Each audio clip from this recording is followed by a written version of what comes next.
បាទសួស្តីបងអូនតោះថ្ងៃនេះយើងមកធ្វើវីដេអូជាមួយនឹងការវិនិយោគជាមួយនឹងដំណាំ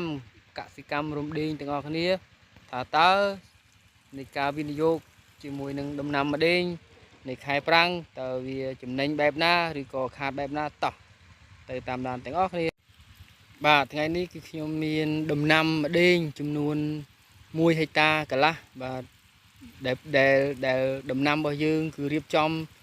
ជាមួយនឹងបាទប្រព័ន្ធទឹកបាទដំណក់អញ្ចឹងនៅក្នុងខែនេះគឺជាខែ12ដែលជាខែប្រាំងហើយយើងបាទរៀបចំដាំម្ដេង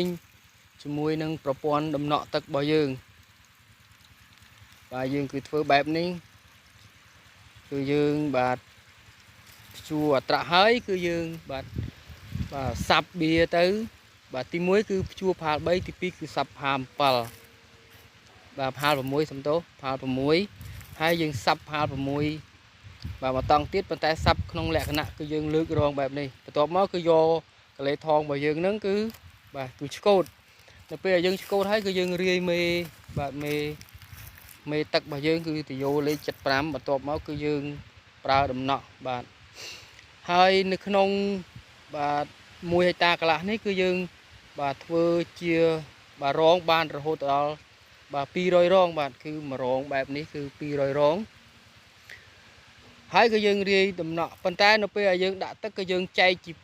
ពីរដំណាក់កាលទី1គឺយើងដាក់ពាក់កណ្ដាលបានន័យថា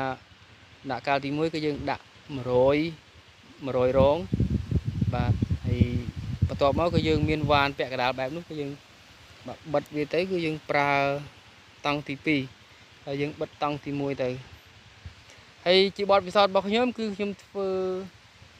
ម្ដេងហ្នឹងរយៈពេល3ឆ្នាំចូលឆ្នាំនេះហើយគឺខ្ញុំធ្វើបែបហ្នឹងគឺបានផល